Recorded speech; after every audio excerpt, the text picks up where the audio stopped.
Back to my YouTube channel JB വെള്ളിന്. ഇന്നത്തെ വീഡിയോയിലേക്ക് എല്ലാവർക്കും സ്വാഗതം. അപ്പോൾ ഇന്നത്തെ റെസിപ്പി എന്ന് പറയുന്നത് മൈസൂർ ബ്രാഹ്മിൻ സ്റ്റൈലിലുള്ള വെജിറ്റബിൾ കൂട്ടിൻ്റെ റെസിപ്പിയാണ്. അപ്പോൾ അത് സിമ്പിളായിട്ട് ടേസ്റ്റായിട്ട് നമുക്ക് ഉണ്ടാക്കിയെടുക്കാവുന്നതാണ്. അപ്പോൾ അത് മൈസൂർ സൈഡിലൊക്കെ ബ്രാഹ്മിൻസിൻ്റെ വിവാഹ സദ്യകളിലും മറ്റു ഫംഗ്ഷനുകളിലൊക്കെ പൊതുവെ അവർ വിളമ്പുന്ന ഒരു കൂട്ടാണ്, വെജിറ്റബിൾ കൂട്ടാണ് ഈ നമ്മളിപ്പോൾ ഇന്ന് കാണിക്കാൻ പോകുന്ന റെസിപ്പി. അതെങ്ങനെയാണ് ഉണ്ടാക്കിയിരിക്കുന്നത് എന്നുള്ളത് നമുക്ക് കണ്ടിട്ട് വരും. അപ്പം നമുക്കിതിന് വേണ്ടത് എന്തൊക്കെയാണെന്ന് നോക്കാം. ഞാനൊരു ചട്ടി അടുപ്പത്ത് വെച്ച് കുക്കിംഗ് ഓയിൽ ചേർത്ത് കൊടുത്തിട്ടുണ്ട്. ഇനി ഇതിലേക്ക് ഒരു മസാലക്കൂട്ട് തയ്യാറാക്കണം. അതിലേക്ക് എന്തൊക്കെയാണ് വേണ്ടതെന്നുള്ളത് ഞാൻ കാണിച്ചു തരാം. 1 ടീസ്പൂൺ മല്ലി എടുത്തിട്ടുണ്ട്, ഒരു പട്ട എടുത്തിട്ടുണ്ട്, ഒരു 10-15 കുരുമുളക്, 1/4 ടീസ്പൂൺ ജീരകം, 1/4 ടീസ്പൂൺ ഉലുവ, പിന്നെ 1 ടീസ്പൂൺ പരിപ്പും പുളി ഉഴുന്നും 1 ടീസ്പൂൺ എടുത്ത് വെച്ചിട്ടുണ്ട്. പിന്നെ പുളിയുണ്ട് കേട്ടോ. പുളി നമുക്ക് ഇതിൻ്റെ കൂടെ ഇടാനുള്ളതല്ല. ആദ്യം നമുക്ക് പരിപ്പ് റോസ്റ്റ് ചെയ്തെടുക്കാം. പരിപ്പ് ആദ്യം നമ്മൾ ഇടുന്നത് എന്തിനാന്ന് വെച്ചാൽ ബാക്കിയുള്ളതൊക്കെ ഇട്ടുമ്പോൾ പെട്ടെന്ന് അങ്ങ് മൂത്ത് പോവും. അപ്പോൾ പരിപ്പ് മൂത്ത് കിട്ടില്ല. അപ്പോൾ അത് കാരണം നമ്മൾ ഈ തോരൻ പരിപ്പ് ആദ്യം നമ്മളൊന്ന് വറുത്തെടുക്കാം. ഒന്ന് കളർ മാറുമല്ലോ, ഒന്ന് റോസ്റ്റ് ചെയ്യാം. അപ്പോൾ ഇതൊന്ന് ഇട്ടിട്ട് നമുക്കൊന്ന് ഇളക്കി കൊടുക്കാം.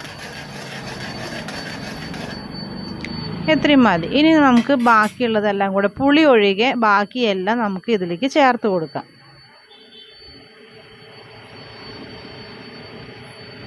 എല്ലാം കൂടെ അങ്ങ് ഇട്ട് കൊടുത്തിട്ട് ഒന്ന് റോസ്റ്റ് ചെയ്തെടുക്കാം. ഇത് കൂടെ തേങ്ങയും കൂടി ഇട്ടിട്ട് നമുക്ക് അരച്ചെടുക്കാനുള്ളതാണ്. നമ്മൾ സാധാരണ സാമ്പാറിലേക്കൊക്കെ അരയ്ക്കുമ്പോൾ വറുത്തരയ്ക്കുമല്ലോ, അതുപോലെ തന്നെയാണ്. അപ്പോൾ ഇതിൽ കൂടെ കുറച്ചും കൂടി മസാലകൾ ഞാൻ ചേർത്തെന്ന് മാത്രം. അതിൽ ചേർക്കാൻ മല്ലിപ്പൊടി, മുളക് പൊടി അങ്ങനെയൊന്നും നമ്മളിതിൽ ചേർക്കുന്നില്ല.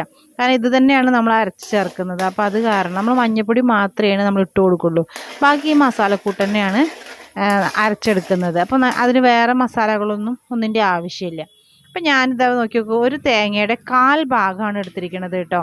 ഒരു തേങ്ങയുടെ 1/4 ഭാഗവും ഒരു 4-5 വറ്റൽ മുളകും എടുത്തിട്ടുണ്ട്. പിന്നെ നമ്മൾ നേരത്തെ മാറ്റി വെച്ച പുളി ഉണ്ടല്ലോ, ആ പുളിയും ഇത് കൂടെ ഇട്ടിട്ടാണ് നമ്മൾ വഴറ്റിയെടുക്കേണ്ടത്. ഒരു തേങ്ങയുടെ 1/4 ഭാഗം മാത്രം മതി. ഒരുപാട് തേങ്ങ ആയി കഴിഞ്ഞാൽ ഒരുപാട് കട്ടിയായി പോവും. അപ്പോൾ ഇത് നമ്മൾ അല്ലെങ്കിൽ ഈ കറി ആയി വരുമ്പോൾ നന്നായി കുറുന്നനെ ആയിരിക്കും നമുക്ക് ഈ കറി ഉണ്ടാവുക. അപ്പോൾ ഒരുപാട് തേങ്ങ ആയി കഴിഞ്ഞാൽ തേങ്ങ മാത്രം മുന്നിട്ട് നിൽക്കണ പോലെയാവും. അപ്പോൾ അങ്ങനെയല്ല നമ്മുടെ ഈ കറി. അപ്പോൾ നമുക്കൊരു 1/4 ഭാഗം തേങ്ങ മാത്രം മതി. ഇത് നമുക്ക് നന്നായിട്ട് നല്ല ബ്രൗൺ കളർ ആവണം കേട്ടോ. നന്നായിട്ട് ഇതുപോലെ നല്ല ബ്രൗൺ കളറാവണം. പക്ഷെ കരിയാൻ പാടില്ല. നല്ല ബ്രൗൺ കളർ. നമ്മളത് എടുത്തിട്ട് നമ്മൾ കൈ വെച്ച് പൊടിക്കുമ്പോൾ തന്നെ പൊടിഞ്ഞു പോകുന്ന തരത്തിലായിരിക്കണം ഇതിൽ ഓരോ മസാലയും. ഇപ്പോൾ തേങ്ങയൊക്കെ എടുത്തൊന്ന് പൊടിക്കുമ്പോൾ നമുക്ക് കയ്യിൽ വെച്ചിട്ട് തന്നെ പൊടിക്കാൻ പറ്റുന്ന തരത്തിൽ. നമുക്ക് ഈ എണ്ണ ആവശ്യമുണ്ട്. നമ്മൾ ഈ എണ്ണയിലാണ് ഇനി താളിക്കുക. അതിനാണ് ഞാൻ കുറച്ചധികം എണ്ണ എടുത്തിട്ട് തേങ്ങ വറുത്തെടുത്തത് കേട്ടോ. ഇനി ഇതൊന്ന് ചൂടാറിയതിന് ശേഷം നമുക്കിതൊന്ന് നന്നായിട്ടൊന്ന് അരച്ചെടുത്തിട്ട് വരാം. ഒരു മിക്സിയുടെ ജാറിലേക്ക് ഇട്ടിട്ട് ഒന്ന് നന്നായിട്ട് അരച്ചെടുക്കട്ടെ കേട്ടോ. നോക്കൂ, ഇതുപോലെ നല്ല പേസ്റ്റ് രൂപത്തിൽ തന്നെ നമുക്കത് നന്നായിട്ട് അരച്ചെടുക്കണം. നന്നായി വറുത്ത് വന്നാലേ ഇങ്ങനെ അരച്ച് കിട്ടുള്ളൂ. അപ്പം നമ്മൾ നേരത്തെ തേങ്ങയൊക്കെ വറുത്തെടുത്ത എണ്ണ ഉണ്ടല്ലോ, ആ എണ്ണ ഒഴിച്ചിട്ടാണ് ഇനി നമ്മൾ താളിക്കണത്. കാരണം ആ എണ്ണയ്ക്കൊരു പ്രത്യേക ടേസ്റ്റാണ്. എല്ലാ മസാലയൊക്കെ മിക്സായ എണ്ണയാണല്ലോ. അപ്പോൾ ആ എണ്ണയാണ് നമ്മളിതിന് എടുക്കണത്. അപ്പോൾ ഈ എണ്ണയിലേക്ക് ഇനി അതിൽ ചേർക്കേണ്ടത് കടുകാണ്. നമ്മൾ കടുക് പൊട്ടിക്കണം ഇതിൽ. അപ്പോൾ ഞാനൊരു 1/2 ടീസ്പൂൺ കടുക് ഇതിലേക്ക് ചേർത്ത് കൊടുക്കുന്നുണ്ട് കേട്ടോ. കടുക് ഇട്ട് കൊടുത്തതിന് ശേഷം ഇത് നന്നായിട്ടൊന്ന് പൊട്ടി വരട്ടെ. പൊട്ടി വരുമ്പോൾ നമുക്ക് കുറച്ച് കറിവേപ്പില കൂടെ ഇതിലേക്ക് ചേർത്ത് കൊടുക്കാം. ഇനി ഇതിലേക്ക് നമുക്ക് കുറച്ച് മഞ്ഞൾപ്പൊടി ചേർത്ത് കൊടുക്കുക. ഒരു 1/2 ടീസ്പൂൺ മഞ്ഞൾപ്പൊടി ഞാൻ ചേർത്ത് കൊടുത്തിട്ടുണ്ട് കേട്ടോ. ഇനി ഇതൊന്ന് നന്നായിട്ട് വഴറ്റിയെടുക്കാം. നമുക്ക് ഒന്ന് ലോ ഫ്ലെയിമിൽ വെച്ചിട്ട് തന്നെ ഒന്ന് മിക്സ് ചെയ്തെടുക്കുക. ഇനി ഇതിലേക്ക് നമുക്ക് ചേർക്കാനുള്ളത് വെജിറ്റബിൾസാണ്. ഞാനിവിടെ എടുത്തിരിക്കുന്നത് ഒരു ക്യാരറ്റ്, ബീൻസ്, ഉരുളക്കിഴങ്ങ്, പിന്നെ ഒരു മുരിങ്ങക്കായും കൂടിയാണ്. മുരിങ്ങക്കായ ചെറുതായി കട്ട് ചെയ്തതും കൂടിയാണ് ഞാൻ എടുത്തിരിക്കുന്നത്. ഇത് ഞാൻ ഇതിലേക്ക് ഇട്ട് കൊടുത്തിട്ട് നന്നായി ഒന്ന് ഫ്രൈ ചെയ്തെടുക്കുന്നുണ്ട്. നന്നായിട്ട് പറഞ്ഞാൽ ഒരുപാടങ്ങ് വെന്ത് പോകുന്ന തരത്തിലല്ല, ജസ്റ്റ് ഒന്ന് വാട്ടിയെടുക്കില്ലേ ഈ എണ്ണയിലിട്ടിട്ട് തന്നെ. അപ്പോൾ ഈ മഞ്ഞൾപ്പൊടി ഇതൊക്കെ ഒന്ന് മിക്സ് ആവാൻ വേണ്ടിയിട്ടാണ് ഞാൻ അത് ചെയ്തത്. അപ്പോൾ ഇതൊന്ന് നന്നായിട്ട് നമ്മുടെ മഞ്ഞൾപ്പൊടിയുടെയും നമ്മൾ ആ എണ്ണയൊക്കെ ഉണ്ടല്ലോ, ആ എണ്ണയൊക്കെ ഇതിലേക്ക് നന്നായിട്ടൊന്ന് മിക്സ് ആയിട്ട് ഒന്ന് വാടി വരുമ്പോൾ അത് വേറൊരു ടേസ്റ്റാണ്, നല്ലൊരു മണം കൂടെ കിട്ടും ഇതിന്. അപ്പോൾ അതിന് വേണ്ടിയിട്ടാണ് ഞാനിതൊന്ന് വഴറ്റിയെടുക്കുന്നത്. ഇനി ഇതിലേക്ക് നമുക്ക് ചേർത്ത് കൊടുക്കാനുള്ളത് എന്താണെന്ന് വെച്ചാൽ, നേരത്തെ നമ്മൾ അരച്ച് വെച്ചില്ലേ ആ തേങ്ങയുടെയൊക്കെ മസാലക്കൂട്ട്, അതാണ് ഇപ്പം ഞാൻ ഇതിലേക്ക് ഒഴിച്ച് കൊടുത്തത്. ഇനി ഇതെല്ലാം കൂടെ ചേർത്തിട്ടാണ് നമ്മൾ ഫ്രൈ ചെയ്തിട്ടൊന്ന് വഴറ്റിയെടുക്കുന്നത് കേട്ടോ. അപ്പോൾ നമ്മൾ എത്ര ഇതും തുറച്ചിട്ടാലും പിന്നെ ഉണ്ടാവുമല്ലോ. അപ്പോൾ ഞാൻ പരിപ്പ് വേവിച്ച് വെച്ചിട്ടുണ്ട്. അപ്പോൾ പരിപ്പ് വേവിച്ച ആ കുക്കറിലും കുറച്ച് വെള്ളം ഒഴിച്ചിട്ട്, ഈ ജാറിലും കുറച്ച് വെള്ളം ഒഴിച്ചിട്ട് ആ വെള്ളമാണ് ഞാനിതിലേക്ക് ഒഴിച്ച് കൊടുക്കുക. കാരണം അപ്പോൾ നമ്മുടെ മസാലയും നമുക്ക് വേസ്റ്റ് ആവില്ല. പരിപ്പ് വേവിച്ച് ഉടച്ച് വെച്ചിട്ടുള്ള ആ പാത്രത്തിൽ ഉടച്ച് കഴിഞ്ഞിട്ടുണ്ടെങ്കിൽ എന്തായാലും പിന്നെയും കുറച്ചും കൂടി ഉണ്ടാവുമല്ലോ. ഇനി ഞാൻ അതിലേക്ക് തക്കാളി ചേർത്ത് കൊടുക്കുന്നുണ്ട്. ഞാൻ ഒരു ചെറിയ തക്കാളി മാത്രമേ ഞാൻ എടുത്തിട്ടുള്ളൂ. കാരണം നമ്മൾ പുളി ചേർത്തതല്ല, അപ്പോൾ ഒരുപാട് തക്കാളി അങ്ങനെ വേണ്ട. അപ്പോൾ ഞാൻ ഒരു ചെറിയ തക്കാളി ചെറുതായി മുറിച്ചതും കൂടി ചേർത്തിട്ടാണ് ഇപ്പോൾ ഞാനിതെല്ലാം കൂടെ ഒന്ന് വഴറ്റിയെടുക്കുന്നത്. അപ്പോൾ കണ്ടോ, കാണുമ്പോൾ തന്നെ ഒരു കളർഫുള്ളായിട്ടില്ലേ. അപ്പോൾ ഇതെല്ലാം കൂടെ ഒന്ന് നന്നായിട്ടൊന്ന് മിക്സ് ചെയ്തെടുക്കാം നമുക്ക്.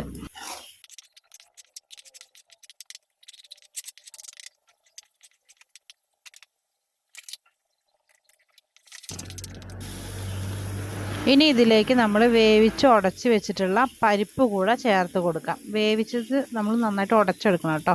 ആ പരിപ്പ് കൂടെ ഞാനിതിലേക്ക് ചേർത്ത് കൊടുക്കുന്നുണ്ട്. ഇനി ഇതെല്ലാം കൂടെ ഒന്ന് നന്നായിട്ട് വീണ്ടും ഒന്ന് ഇളക്കി യോജിപ്പിച്ചെടുക്കാം.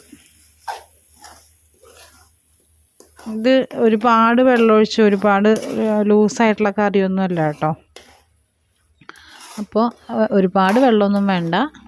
നമുക്ക് ആദ്യം ഈ പരിപ്പൊക്കെ എല്ലാം ഒന്ന് യോജിപ്പിച്ച് എടുക്കാം.